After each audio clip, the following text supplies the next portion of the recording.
to The Guilty Files, the podcast where every case gets a second look, a deeper dive, and two distinct takes that keep you coming back for more. I'm your host, Brian, and I'm here to bring you the unfiltered, no-nonsense breakdown of this week's crime. A little about me. I've spent 16 years in law enforcement, with 10 of those years pounding the pavement as a beat cop in the streets of Atlanta.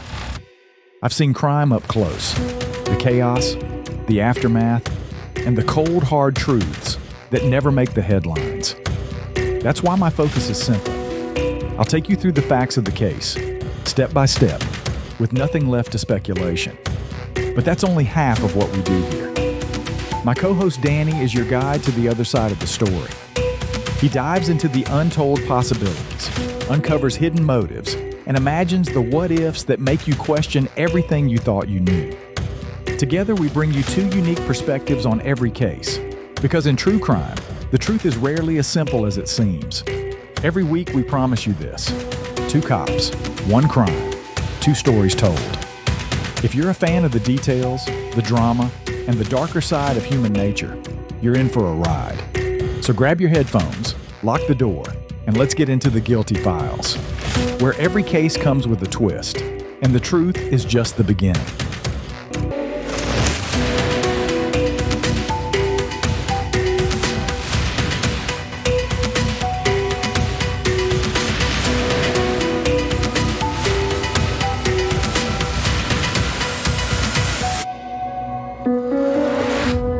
John Wayne Gacy was born on March 17, 1942 at Edgewater Hospital in Chicago, Illinois. He was the second of 3 children and the only son of his parents, John Stanley Gacy and Marion Elaine Robison.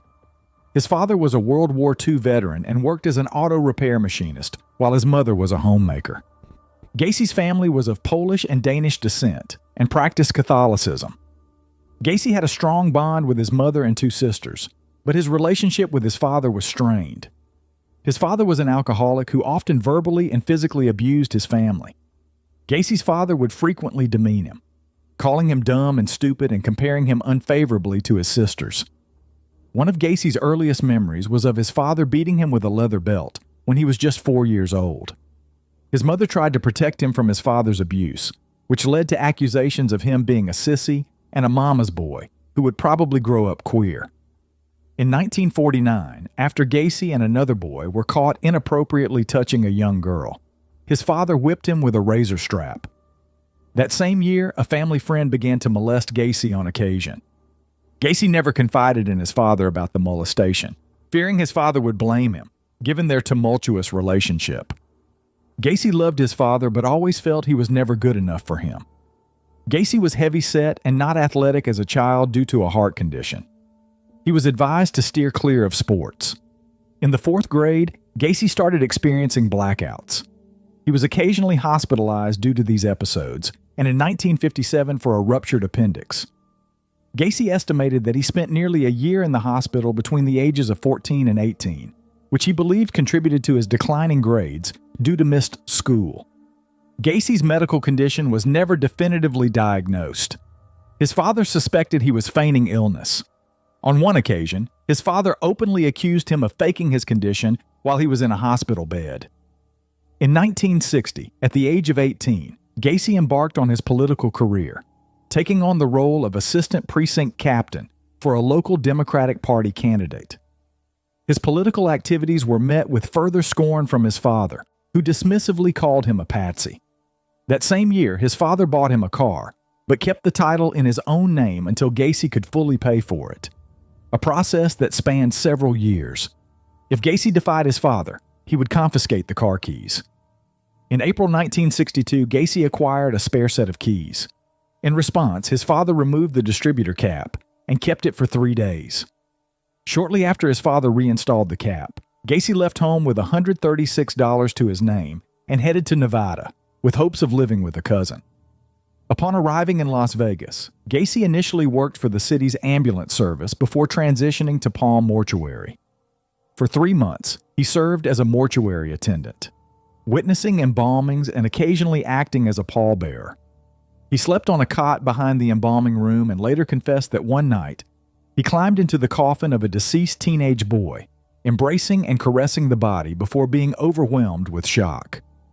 This incident prompted Gacy to return home. Shortly thereafter, Gacy enrolled at Northwestern Business College, despite not having a high school diploma. He graduated in 1963 and accepted a management trainee position at the Nunn-Bush Shoe Company. In 1964, the company transferred him to Springfield to work as a salesman and later promoted him to department manager. In March of that year, he proposed to Marlon Myers, a co-worker. During their engagement, Gacy joined the local JCs. That same year, he had his second homosexual encounter. Gacy alleged that a JC's colleague got him drunk and invited him to sleep on his couch, where the colleague then performed oral sex on him. By 1965, Gacy had ascended the ranks to become vice president of the Springfield JCs and was recognized as the third most outstanding JC in Illinois. Gacy and Myers wed in September 1964. Marlon's father subsequently bought 3 Kentucky Fried Chicken restaurants in Waterloo, Iowa. The couple relocated there so Gacy could manage the restaurants, with the understanding that they would move into Marlon's parents' former home. The offer was lucrative. Gacy would earn $15,000 per year, the equivalent of around $144,000 today, plus a share of the restaurant's profits. Gacy opened a club in his basement where his employees could drink alcohol and play pool. Although Gacy employed teenagers of both sexes, he socialized only with the young men. Gacy often gave them alcohol before making sexual advances. If they rejected him, he would claim his advances were jokes or a test of morals. His wife gave birth to a son in February 1966 and a daughter in March 1967. Gacy later described this period of his life as perfect. He had finally earned his father's approval. When Gacy's parents visited in July 1966, his father privately apologized for the abuse he had inflicted before happily saying, "Son, I was wrong about you," as he shook Gacy's hand. In Waterloo, Gacy joined the local JC's chapter, regularly dedicating extra hours to the organization in addition to the 12 and 14-hour days he worked managing the restaurants. At meetings, Gacy often supplied fried chicken and insisted on being referred to as Colonel. He and other Waterloo JCs were also deeply involved in drug abuse, pornography, prostitution, and wife swapping. Despite being seen as ambitious and boastful, the other JCs respected him for his fundraising efforts. In 1967, he was named Outstanding Vice President of the Waterloo JCs and served on the board of directors. In August 1967, Donald Voorhees Jr., a 15-year-old boy and son of local politician Donald Edwin Voorhees, was sexually assaulted by Gacy.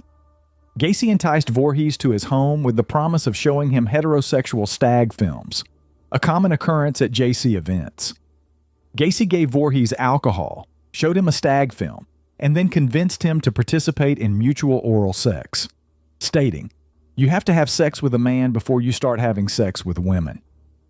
Over the next few months, Gacy abused several other young boys in a similar manner, including one whom he manipulated into having sex with his wife before blackmailing him into performing oral sex on him.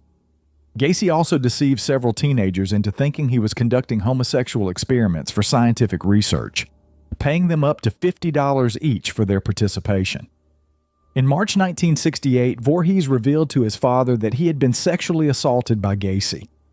His father immediately reported this to the police, leading to Gacy's arrest and charges of performing oral sodomy on Voorhees and attempting to assault 16-year-old Edward Lynch. Gacy strongly denied the charges and insisted on taking a polygraph test, which indicated deception. Gacy maintained his innocence publicly, claiming the charges were politically motivated due to Voorhees' opposition to Gacy's nomination for president of the Iowa JCs. Several JCs believed Gacy and supported him. However, on May 10, 1968, Gacy was indicted on the sodomy charge. On August 30, 1968, Gacy offered his employee, 18-year-old Russell Schroeder, $300 to physically assault Voorhees to dissuade him from testifying in court. Schroeder lured Voorhees to a secluded park, sprayed mace in his eyes, and then attacked him. Voorhees managed to escape and reported the assault to the police, identifying Schroeder as his attacker. Schroeder was arrested the next day and initially denied any involvement. but he eventually confessed to assaulting Voorhees at Gacy's behest. Gacy was arrested again and charged with hiring Schroeder to assault and intimidate Voorhees. On September 12th, Gacy was ordered to undergo a psychiatric evaluation at the University of Iowa Psychiatric Hospital. 2 doctors diagnosed him with antisocial personality disorder, stating he was unlikely to benefit from treatment, and his behavior would likely continue to cause conflict with society. They concluded he was mentally competent to stand trial. On November 7, 1968, Gacy pleaded guilty to 1 count of sodomy in relation to Voorhees, but not guilty to the charges related to the other boys that he was believed to have assaulted. Gacy claimed Voorhees had offered himself to him and that he had acted out of curiosity, but no one believed his story. Gacy was convicted of sodomy on December 3rd and sentenced to 10 years in prison at the Anamosa State Penitentiary. That same day, Gacy's wife filed for divorce, asking for the couple's home and property, sole custody of their 2 children, and alimony. The court ruled in her favor, and the divorce was finalized on September 18, 1969. Gacy never saw his first wife or children again. While in prison, Gacy quickly became known as a model prisoner. Within months of his arrival, he had become the head cook. He also joined the inmate JC chapter and increased its membership from 50 to 650 men in less than 18 months. He managed to raise the inmates' daily pay in the prison mess hall and oversaw several projects to improve conditions for inmates, including the installation of a miniature golf course. He was awarded a Distinguished Service Award for his efforts within the inmate JC chapter in February 1970. In June 1969, Gacy was denied parole. To prepare for a second scheduled parole hearing in May 1970, he completed 16 high school courses, earning his diploma in November 1969. On Christmas Day, Gacy's father died from cirrhosis. Gacy was devastated by the news and collapsed in tears. His request for supervised compassionate leave to attend the funeral was denied. Gacy was released on parole on June 18, 1970, after serving 18 months of his 10-year sentence, with a probation period of 12 months. His probation conditions required him to adhere to a nightly curfew and move to Chicago to live with his mother. Upon his release, Gacy assured his friend and fellow JC member Clarence Lane, who had picked him up from prison and staunchly believed in Gacy's innocence, that he would never return to prison and planned to reestablish himself in Waterloo. However, within a day, Gacy had moved to Chicago. He arrived there by bus on June 19th and soon found employment as a short-order cook. On February 12, 1971, Gacy was accused of sexually assaulting a teenage boy who alleged that Gacy had enticed him into his car at Chicago's Greyhound bus terminal and driven him to his home, where he tried to coerce the boy into sex.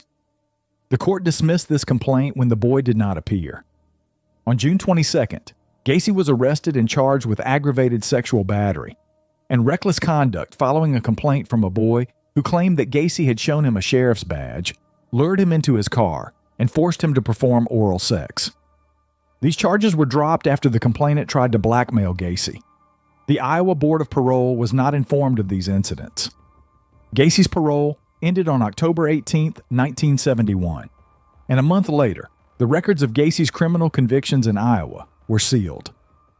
With his mother's financial help, Gacy purchased a ranch house at 8213 West Summerdale Avenue in unincorporated Norwood Park Township, a part of metropolitan Chicago. He lived there until his arrest in December 1978 and, according to Gacy, committed all his murders there. Gacy was an active member of his local community and was helpful to his neighbors. He readily lent his construction tools and cleared snow from neighborhood walks free of charge.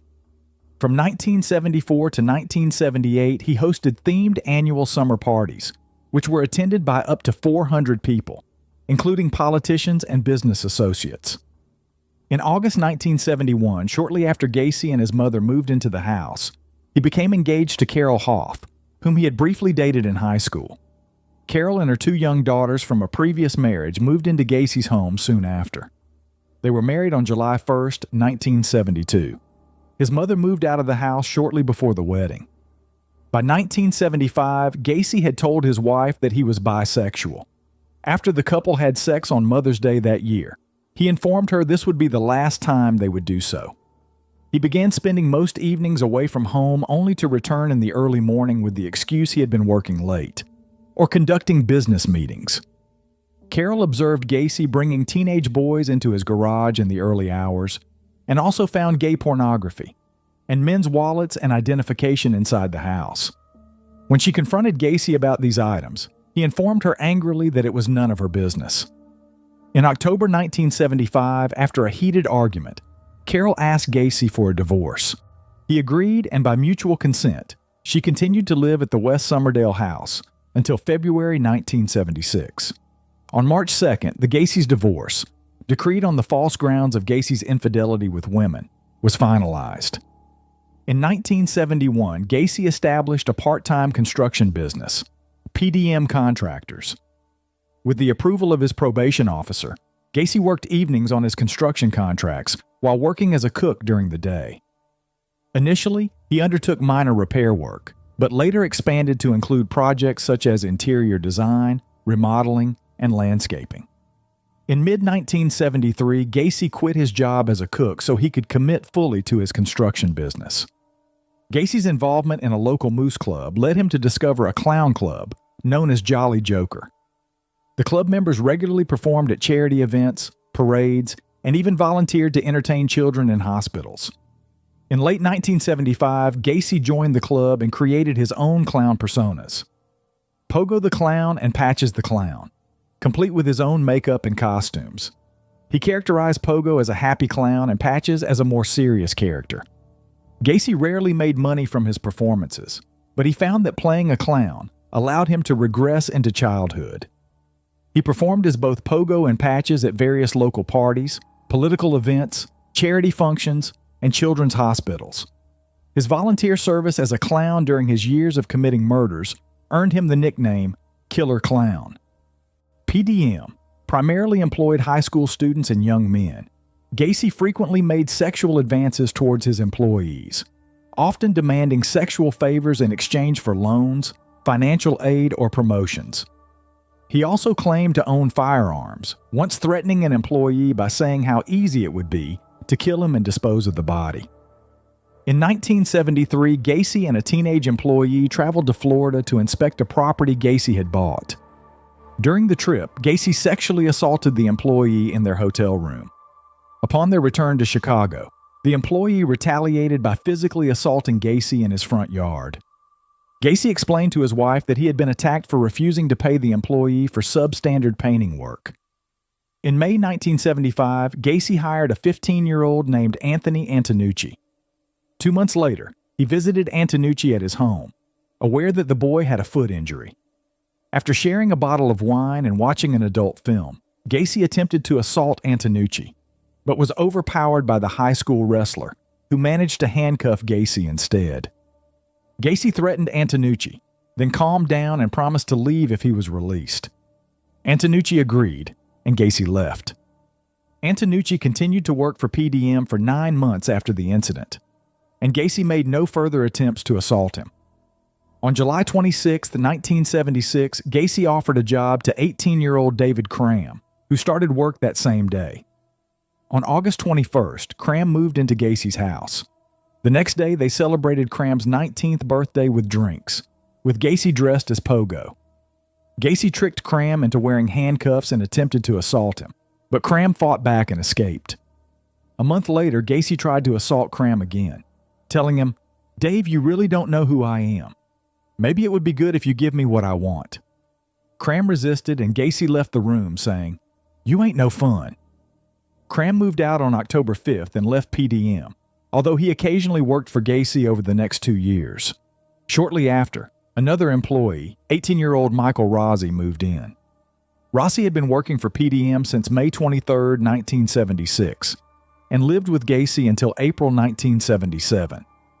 Rossi sometimes assisted Gacy in his clown performances at business openings, with Gacy as Pogo and Rossi as Patches. By 1975, PDM was expanding rapidly, and Gacy was working up to 16 hours per day. In March 1977, he became a supervisor for PE Systems, a firm specializing in the remodeling of drugstores. Between PE Systems and PDM, Gacy worked on up to 4 projects at a time and frequently traveled to other states. Despite his success, those who knew Gacy considered him ambitious and eager to make money. He often undercut his competition by employing high school students and young men, whom he paid a low wage. Gacy's business and community reputation were marred by his increasing involvement with young boys. He would often move them into his home or his car, under the pretense of offering them work with his construction company. Once they were in his control, Gacy would sexually assault them and in many cases murder them. Gacy began his political career in the local Democratic Party, initially volunteering his employees to clean the party headquarters for free. His efforts were recognized with an invitation to join the Norwood Park Township Street Lighting Committee, eventually earning him the title of Precinct Captain. In 1975, Gacy was named director of Chicago's annual Polish Constitution Day Parade.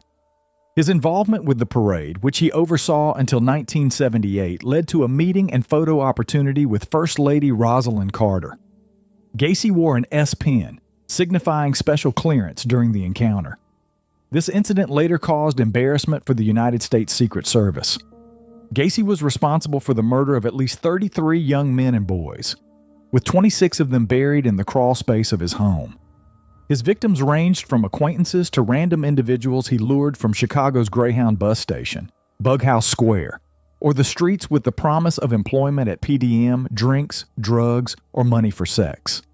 Some victims were forcibly abducted, while others were deceived into thinking Gacy, who often carried a sheriff's badge and drove a black Oldsmobile with spotlights, was a police officer. Gacy typically targeted solitary victims, although he occasionally killed 2 individuals in one night, which he referred to as doubles. Once inside Gacy's home, he would typically gain the trust of a young man through alcohol, drugs, or other means. He would then introduce a pair of handcuffs under the guise of a magic trick or clown routine. He would initially cuff his own hands behind his back, then secretly free himself with the hidden key before offering to show his intended victim the trick. Once his victim was restrained, Gacy would proceed with sexual assault and torture.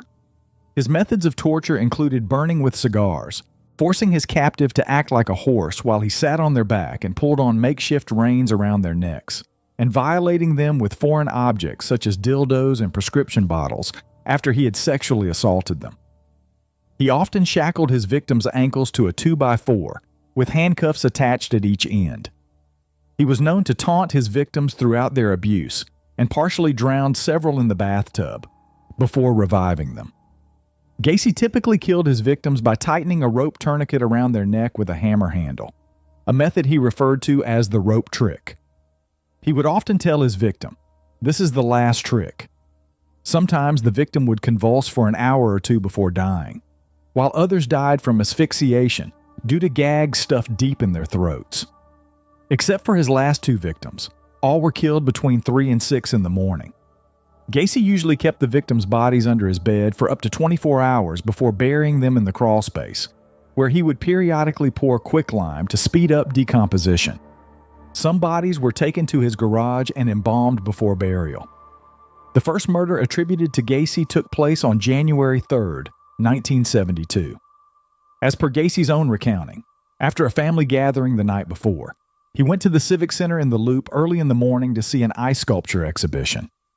He then enticed 16-year-old Timothy Jack McCoy from Chicago's Greyhound bus terminal into his vehicle.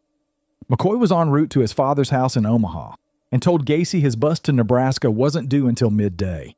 Gacy showed McCoy around Chicago before taking him to his house, promising that he could stay the night and be driven back to the station in time for his bus. Before McCoy was identified, he was referred to as the Greyhound busboy. Gacy alleged that he woke up early the next morning to find McCoy in his bedroom doorway, brandishing a kitchen knife. Gacy leapt from his bed and McCoy raised his arms in surrender, inadvertently slicing Gacy's forearm. Gacy disarmed McCoy, slammed his head against the bedroom wall, and kicked him into his wardrobe. McCoy retaliated by kicking Gacy in the stomach, causing him to double over. Gacy then wrestled him to the ground and repeatedly stabbed him in the chest. Gacy claimed that as McCoy lay dying, he cleaned the knife in his bathroom, then went to his kitchen and found breakfast preparations on the table. McCoy had set the table for two and had entered Gacy's room to wake him, absent-mindedly carrying the knife. Gacy buried McCoy in his crawl space and later covered the grave with concrete. In a later interview, Gacy confessed that after killing McCoy, he felt totally drained, but also experienced a mind-numbing orgasm as he stabbed McCoy and listened to his dying gasps. He stated, "That's when I realized that death was the ultimate thrill." Gacy confessed to this second murder around January 1974. This victim remains unidentified. He was strangled and stored in Gacy's closet before being buried. Gacy noted that bodily fluids leaked from the victim's mouth and nose, staining his carpet. To prevent this, Gacy began stuffing rags, the victim's underwear, or a sock into the mouths of his subsequent victims. On July 31, 1975, John Butkovich, an 18-year-old employee of PDM, went missing. Butkovich's car was later found abandoned with his jacket, wallet, and key still inside. The day before his disappearance, Butkovich had confronted Gacy about unpaid wages. Butkovich's father contacted Gacy, who claimed he was willing to help search for his son, but regretted that Butkovich had run away. When questioned by police, Gacy claimed that Butkovich and two friends had come to his house demanding the overdue pay, but they had reached an agreement and all three had left. Over the next 3 years, Butkovich's parents contacted the police over 100 times, urging them to investigate Gacy further. Gacy later confessed to seeing Butkovich leaving his car and waved to get his attention. According to Gacy, Butkovich approached him saying, "I want to talk to you." Gacy invited Butkovich into his car, then back to his house, ostensibly to discuss his unpaid wages.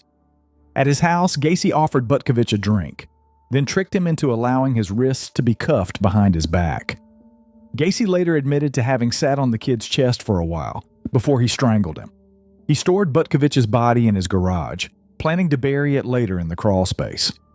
When his wife and stepdaughters returned home earlier than expected, Gacy buried Butkovich under the concrete floor of his garage's tool room extension, in a space where he had planned to dig a drain tile. Gacy's business saw significant growth in 1975, the same year he confessed to increasing his sexual encounters with young boys. He often referred to these activities as cruising. The majority of his murders took place between 1976 and 1978, a period when he was mostly living alone after his divorce. Despite maintaining his social obligations and community-oriented demeanor, Gacy's neighbors began noticing changes in his behavior following his 1976 divorce. These changes included frequent company of young boys, late-night arrivals and departures, and lights in his house turning on and off during early morning hours. A month after his divorce was finalized, Gacy kidnapped and killed 18-year-old Daryl Sampson. His last known location was in Chicago on April 6, 1976. Gacy buried him under his dining room with a piece of cloth lodged in his throat. On May 14th, 15-year-old Randall Ruffett vanished shortly after returning home from a dental appointment. That same evening, 14-year-old Samuel Stapleton disappeared while walking home from his sister's apartment. Both boys were buried together in the crawl space, and investigators believe they were murdered on the same night. On June 3rd, Gacy murdered 17-year-old Michael Bonin, who disappeared while traveling from Chicago. Gacy strangled Bonin and buried him under the spare bedroom. 10 days later, he killed 16-year-old William Carroll and buried him in a common grave in the crawl space.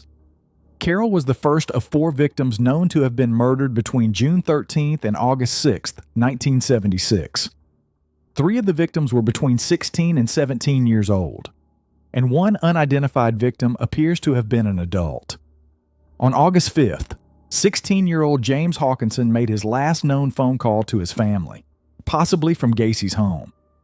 Hawkinson died of suffocation and his body was buried in the crawl space beneath 17-year-old Rick Johnston, who was last seen alive on August 6th.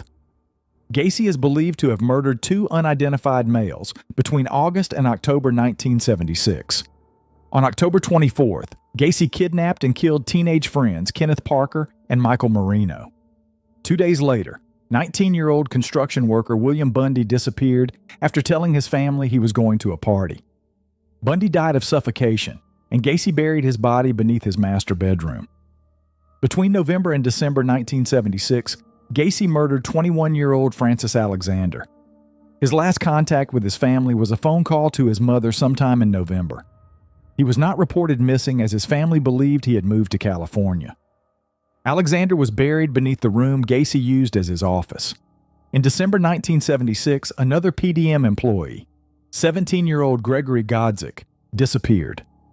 His girlfriend last saw him outside her house after he had driven her home following a date. Godzik had worked for PDM for less than 3 weeks when he disappeared. He had informed his family that Gacy had had him dig trenches for some kind of tiles in his crawl space. Godzik's car was later found abandoned. His parents and older sister contacted Gacy about Godzik's disappearance. Gacy claimed that Godzik had expressed a wish to run away from home.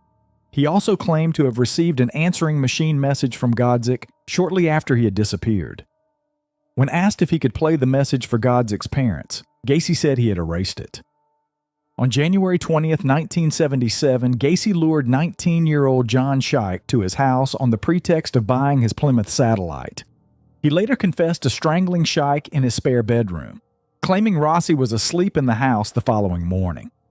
Gacy later sold the car to Rossi for $300. 2 months later, on March 15th, 20-year-old John Prestige disappeared. He was buried in the crawl space above the body of Francis Alexander. Shortly before his disappearance, Prestige had told his family that he had found work in the construction industry and was due to start a job in the suburbs. His family reported him missing after he failed to contact them or return home. On April 22, 1977, Gacy killed 18-year-old Matthew Bowman, who was last seen outside a restaurant in his hometown of Crystal Lake. Bowman's body was found in the crawl space beneath Gacy's home. In July 1977, Gacy murdered 19-year-old Robert Gilroy, the son of a Chicago police sergeant. Gilroy was last seen alive on September 15th, and his body was later found in the crawl space.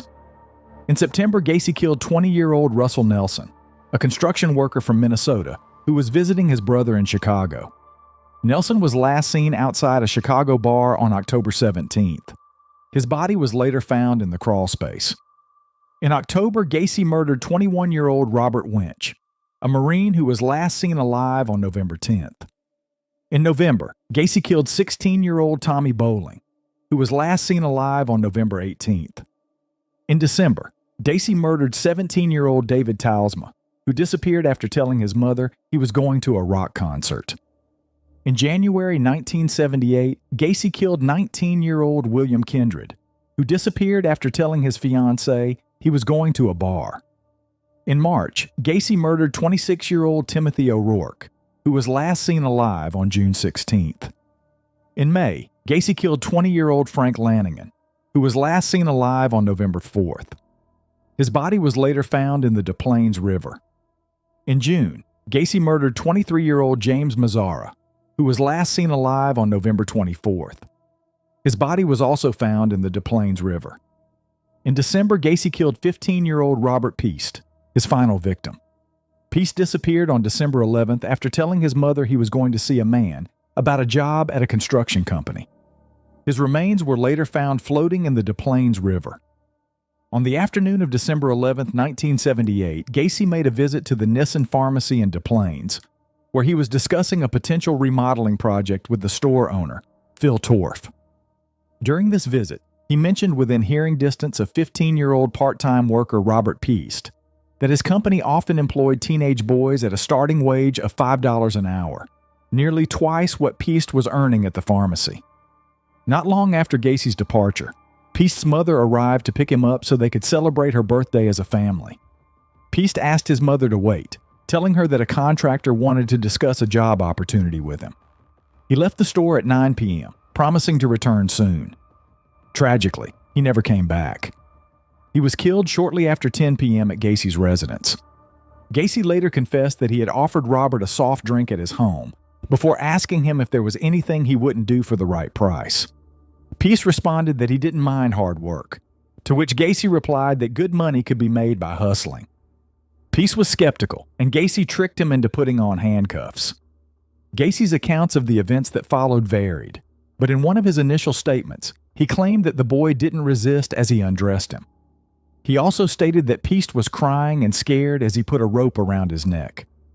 Gacy admitted to receiving a phone call from a business associate while Robert lay dying in the other room. When Peast didn't return, his family reported him missing to the Des Plaines police. Torf identified Gacy as the contractor Peast had likely left with. Lieutenant Joseph Kozenjak, whose son attended the same high school as Peast, decided to investigate Gacy further. A background check revealed that Gacy had a pending battery charge in Chicago and had previously served time in Iowa for the sodomy of a 15-year-old boy. The following evening, Kozenjak and 2 other officers visited Gacy at his home. Gacy claimed he had asked a young employee at the pharmacy, whom he thought was Peast, about any remodeling materials behind the store. He was adamant that he had not offered the boy a job and had only returned to the pharmacy shortly after 8 p.m. because he had forgotten his appointment book. Gacy promised to come to the police station later that evening to give a statement, but said he couldn't do so at that moment because his uncle had just passed away. When asked how soon he could come to the station, he responded, "You guys are very rude. Don't you have any respect for the dead?" At 3:20 that morning, Gacy arrived at the police station covered in mud, claiming he had been in a car accident. Later that day, he returned to the station and denied any involvement in Peast's disappearance, repeating that he had not offered him a job. Gacy insisted that he had returned to the pharmacy because Torf had called in to tell him he had left his appointment book there. However, detectives had already spoken to Torf, who denied making such a call. At the detective's request, Gacy wrote a statement detailing his activities on December 11th. Suspecting that Gacy might be holding Peast at his home, Des Plaines police obtained a search warrant on December 13th. The search turned up several suspicious items, including police badges, a starter pistol, a syringe and hypodermic needle, handcuffs, books on homosexuality, pornographic films, amyl nitrate capsules, a large dildo, a 2x4 with holes drilled into each end, bottles of Valium and atropine, several driver's licenses, a blue hooded parka, and underwear too small for Gacy. They also found a class ring with the initials JS. Despite the suspicious items found, there was no sign of Peast at Gacy's home. However, the police were now convinced that Gacy was involved in Peast's disappearance and possibly other crimes. They began surveillance on Gacy while they continued their investigation. Meanwhile, the police traced the class ring to John Allen Scheich, a 19-year-old who had disappeared in January 1977. Scheich's car had been sold to another teenager by Gacy, who claimed Scheich had sold him the car before leaving town. This discovery led the police to believe that Gacy might be involved in other disappearances. On December 15th, Gacy invited the surveillance detectives into his home. While inside, the detectives noticed a smell that they associated with corpses coming from a heating duct. They also noticed that Gacy's floor had been recently installed, which was suspicious given the winter weather. The Des Plaines police seized Gacy's Oldsmobile along with other vehicles used for PDM work. Officers Mike Albrecht, David Hatchmeister, Ronald Robinson, and Robert Schultz kept a close watch on Gacy during the ongoing investigation. The next day, they received a call from Michael Rossi, who informed them about the disappearance of Gregory Godzik and the earlier drowning of another PDM employee, Charles Hatchella, in an Illinois river. On December 15th, investigators learned more about Gacy's battery charge from the victim, Jeffrey Rignall, who claimed that Gacy had tricked him into his car, chloroformed, raped, and tortured him before leaving him in Lincoln Park. They also learned about the disappearance of John Butkovich from Gacy's ex-wife and traced a class ring to John Allen Scheich. Scheich's mother revealed that several items from her son's apartment, including a Motorola TV set, were missing. By December 16th, Gacy was becoming friendly with the surveillance detectives, often inviting them for meals and drinks. He consistently denied any involvement in Peast's disappearance and accused the officers of harassment due to his political connections or drug use. He even taunted them by breaking traffic laws and managed to lose them several times. That afternoon, Cram agreed to a police interview, revealing that Gacy had once given him a watch, claiming it was from a deceased person. On December 17th, Rossi was formally interviewed and revealed that Gacy had sold him Scheich's car, claiming Scheich needed money to move to California. Further examination of Gacy's Oldsmobile revealed fibers suspected to be human hair. That evening, search dogs indicated that Piest's body had been in Gacy's car. Gacy invited detectives Albrecht and Hatchmuster for a meal that evening. The next morning, he invited them for breakfast, ominously stating, clowns can get away with murder. By December 18th, Gacy was showing signs of stress from the constant surveillance. He visited his lawyer's office to prepare a $750,000 civil suit against the Des Plaines police, demanding an end to their surveillance. The same day, a photo receipt found in Gacy's kitchen was traced to Kimberly Byers, a colleague of Piest at Nissen Pharmacy.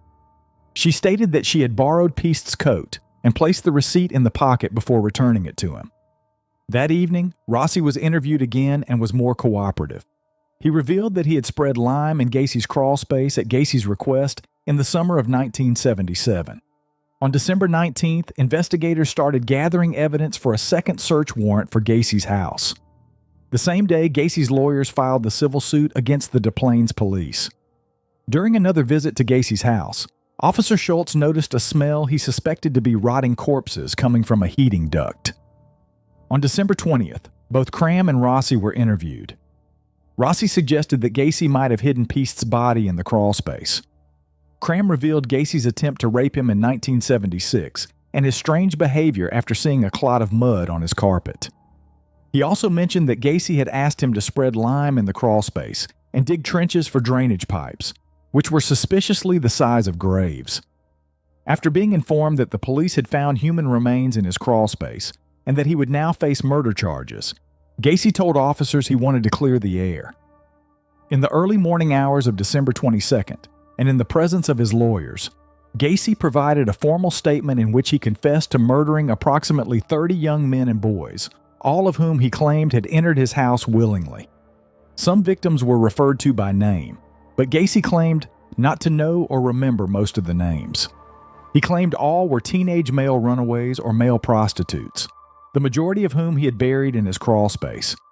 Gacy claimed to have dug only 5 of the victims' graves in this location, and had his employees dig the remaining trenches so that he would have graves available. When shown a driver's license issued to a Robert Hayson, which had been found on his property, Gacy claimed not to know him, but admitted that this license had been in the possession of one of his victims. In January 1979, he had planned to conceal the corpses even further by covering the entire crawl space with concrete. When questioned specifically about Piest, Gacy confessed to luring him to his house and strangling him on December 11th.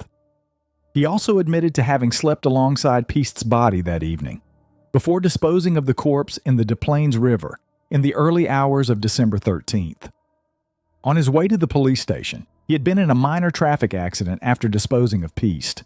His vehicle had slid off an ice-covered road and had to be towed free. Accompanied by police, his lawyers, and his older sister, Gacy was driven to the I-55 bridge on December 23rd to pinpoint the precise spot where he confessed to having thrown the body of Robert Piest and 4 other victims into the river. Gacy was then taken to his house and instructed to mark his garage floor with orange spray paint to show where he had buried the individual he had supposedly killed in self-defense, whom he named as John Butkovich. To assist officers in their search, Gacy drew a rough diagram of his basement on the phone message sheet to indicate where their bodies were buried. 26 bodies were unearthed from Gacy's crawl space over the next week. 3 others were also unearthed elsewhere on his property. Gacy's trial commenced on February 6, 1980, where he faced charges for 33 murders.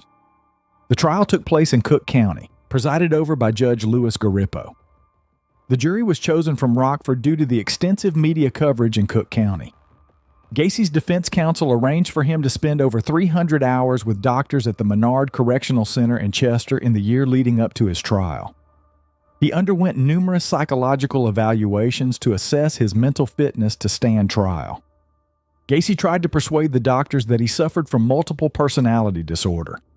He claimed to have 4 distinct personalities: a hard-working contractor, a clown, a politically active individual, and a policeman named Jack Hanley, whom he referred to as Bad Jack.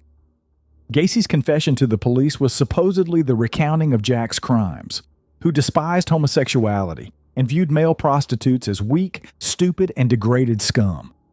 His lawyers decided to plead not guilty by reason of insanity. In his opening statement, Robert Mata, one of Gacy's defense attorneys, stated, "The insanity defense is often seen as a last resort, an escape. But the defense of insanity is valid, and it is the only defense we could use here, because that is where the truth lies. Because if Gacy's normal, then our understanding of normality is completely skewed." The defense portrayed Gacy as a Jekyll and Hyde figure, bringing forth several psychiatric experts who had examined Gacy. 3 psychiatric experts at Gacy's trial testified that he was a paranoid schizophrenic with multiple personalities. The prosecution argued that Gacy was sane and fully aware of his actions. They brought forward several witnesses to testify to Gacy's premeditation and his efforts to avoid detection. These witnesses disputed the defense's claims of multiple personalities and insanity. Cram and Rossi testified that Gacy had instructed them to dig drainage trenches and spread lime bags in his crawl space.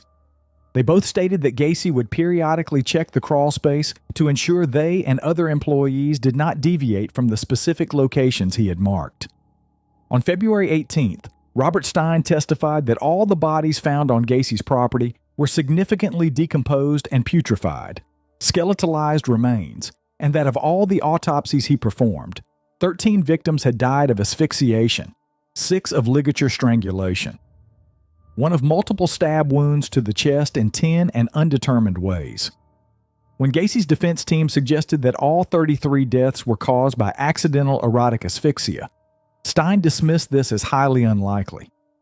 Jeffrey Rignall testified for the defense on February 21st. Rignall broke down several times while describing Gacy's torture of him in March 1978. During specific cross-examination relating to the torture, Rignall vomited and was excused from further testimony. On February 29th, Donald Voorhees testified about his experience with Gacy and his assault at Gacy's command. Voorhees struggled to testify but briefly attempted to do so before being asked to step down. Robert Donnelly testified the following week, recounting his ordeal with Gacy in December 1977. Donnelly was visibly shaken as he recalled the abuse. During the 5th week of the trial, Gacy wrote a personal letter to Judge Garippo, requesting a missed trial for various reasons, including his disapproval of his lawyer's insanity plea, his lawyer's refusal to let him testify, his defense not calling enough medical witnesses, and his belief that the police were lying about verbal statements he had allegedly made to detectives after his arrest, which he claimed were self-serving for the prosecution. Judge Garippo responded to Gacy's letter by informing him that both counsels had not been denied the opportunity or funds to summon expert witnesses to testify, and that under the law he had the choice whether he wished to testify and was free to indicate as much to the judge. March 11th marked the beginning of the final arguments presented by both the prosecution and defense attorneys. Terry Sullivan, the prosecuting attorney, meticulously detailed John Gacy's history of abusing young individuals, highlighting his cunning efforts to evade detection. Sullivan painted a haunting picture of Gacy's surviving victims, Voorhees and Donnelly, referring to them as living dead. With conviction, Sullivan labeled Gacy as the worst of all murderers, emphasizing the immense human devastation he had caused. He expressed his fear of how close Gacy came to escaping justice entirely. Following the state's 4-hour closing, Sam Amarante, counsel for the defense, took the floor. Amarante accused Sullivan of neglecting to address the evidence in his closing argument and deliberately fueling hatred towards his client.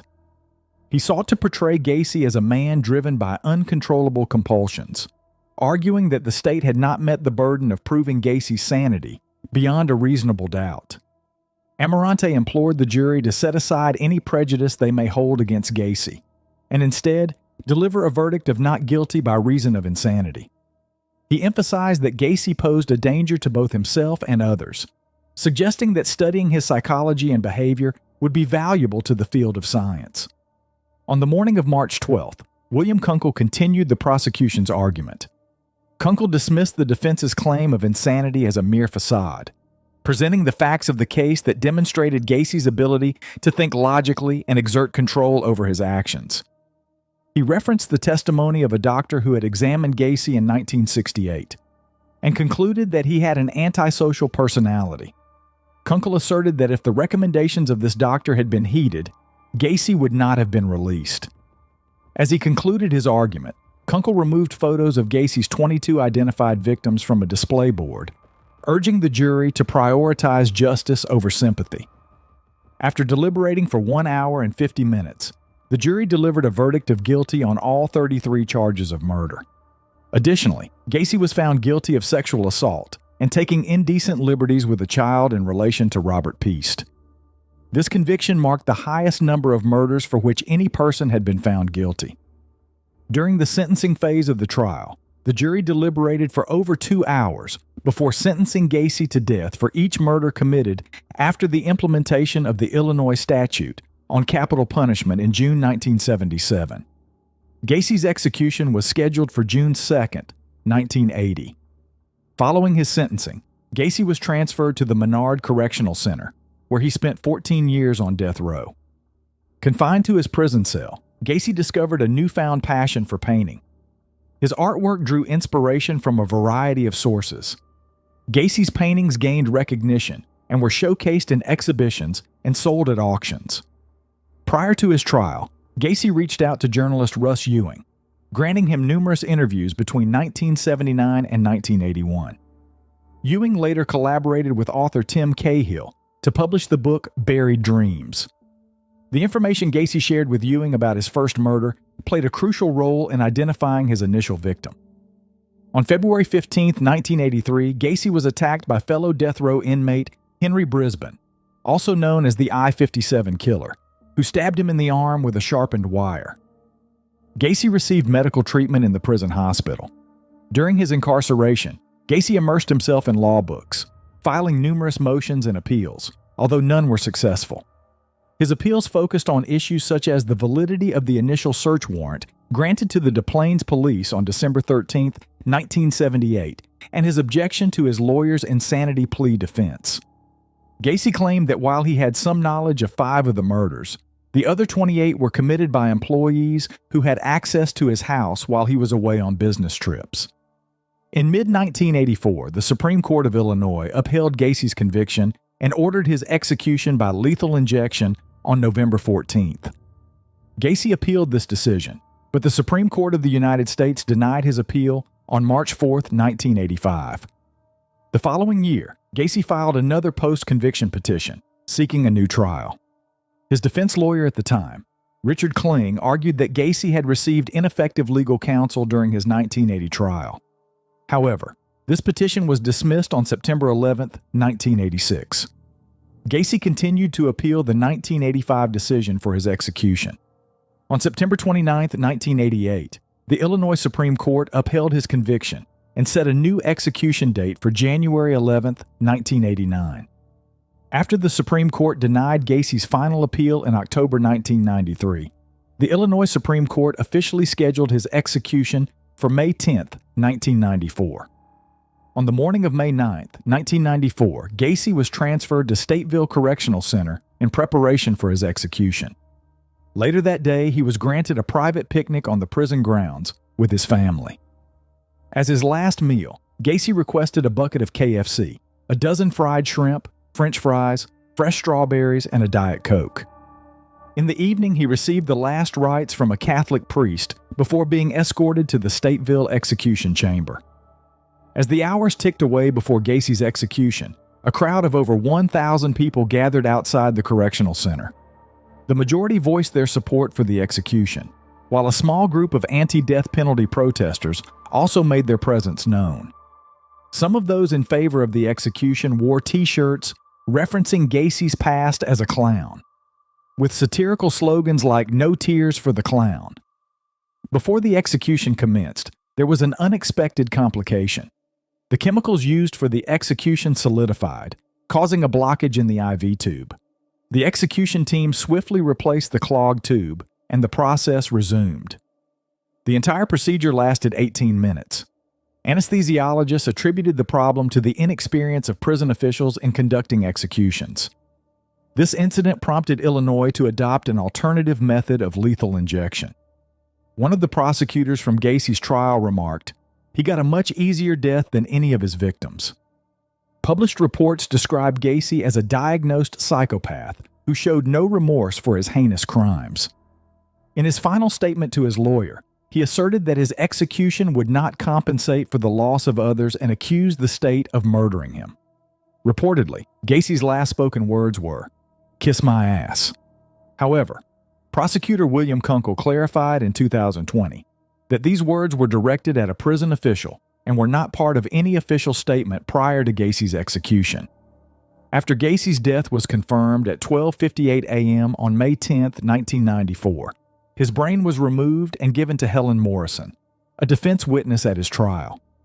Morrison, who had interviewed Gacy and other serial killers, aimed to identify common personality traits among violent sociopaths. Gacy's body was subsequently cremated. Even after his death, questions remained about Gacy and his heinous crimes. Upon his arrest, Gacy wasted no time in informing investigators that he had not acted alone in several of the murders. He expressed concern about the arrest of his associates, and when questioned about their involvement, he admitted they had participated directly. Gacy specifically implicated Cram and Rossi in multiple murders. This revelation led some defense attorneys and investigators to believe that Gacy had worked with an accomplice. In the 1980s, Gacy disclosed to FBI profiler Robert Ressler that 2 or 3 employees from PDM had assisted him in committing several murders.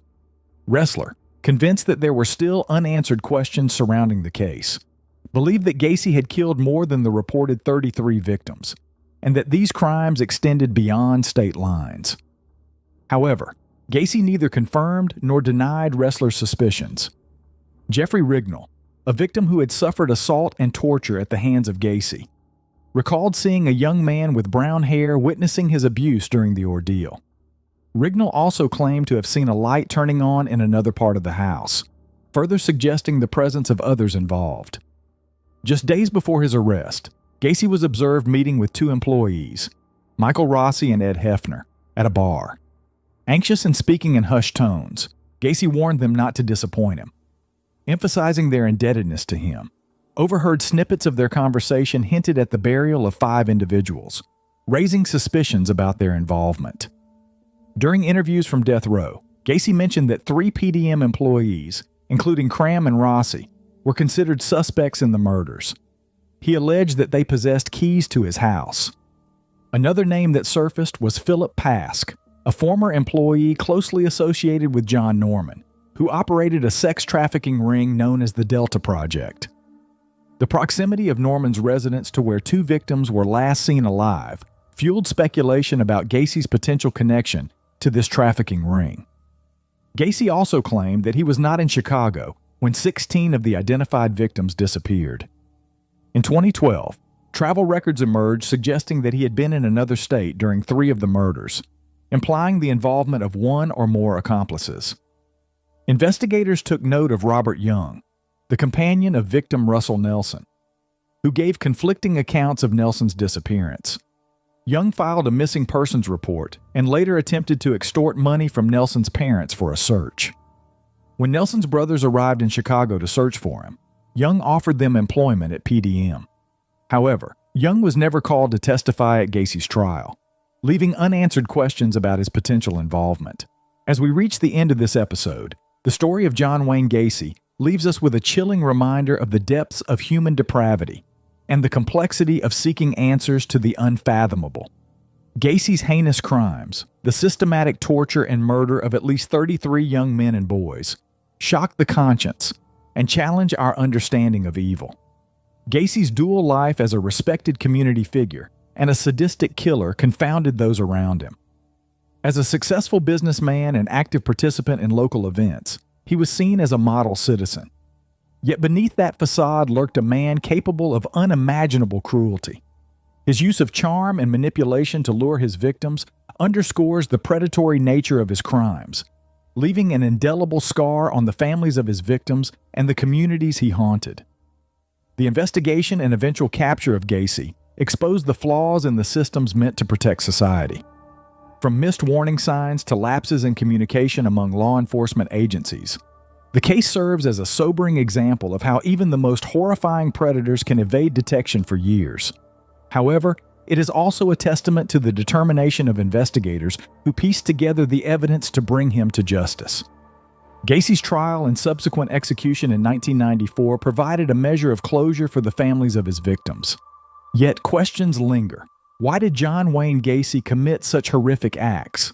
Was it a manifestation of deep psychological disorders, unchecked impulses, or some darker, inexplicable drive?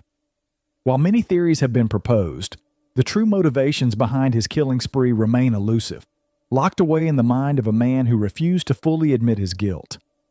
For the families of Gacy's victims, the pain endures. Their lives were forever altered by the loss of their loved ones and the gruesome nature of the crimes. Their strength in the face of unimaginable grief is a reminder of the resilience of the human spirit. Today, their voices continue to echo in the call for vigilance, justice, and the need to remember those who were taken too soon. John Wayne Gacy's case is a stark reminder of the importance of awareness and accountability.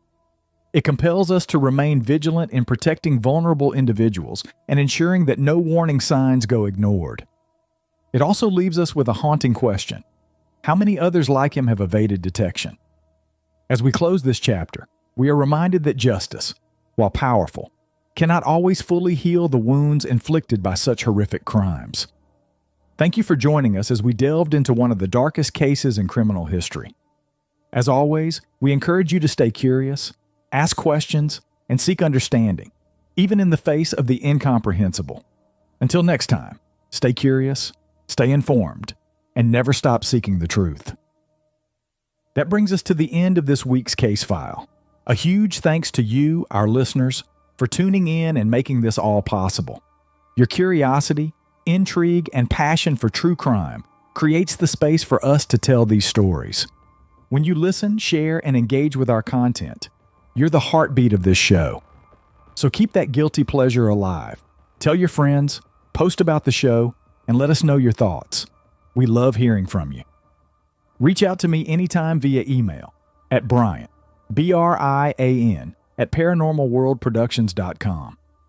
And don't forget, this episode was brought to you by the talented team at Paranormal World Productions Studio. Their commitment to professional and high-quality storytelling is what makes the Guilty Files possible. Visit www.paranormalworldproductions.com to learn more about the show, the studio, and everything we're working on behind the scenes. We'll be back next week with more true crime, revisited and reimagined. You don't want to miss the next chapter of our storytelling journey. As always, keep exploring justice through fact and fiction. Thanks for listening to The Guilty Files, and until next time, stay suspicious, keep it guilty. Just be sure to keep your alibis airtight and maybe delete your browser history.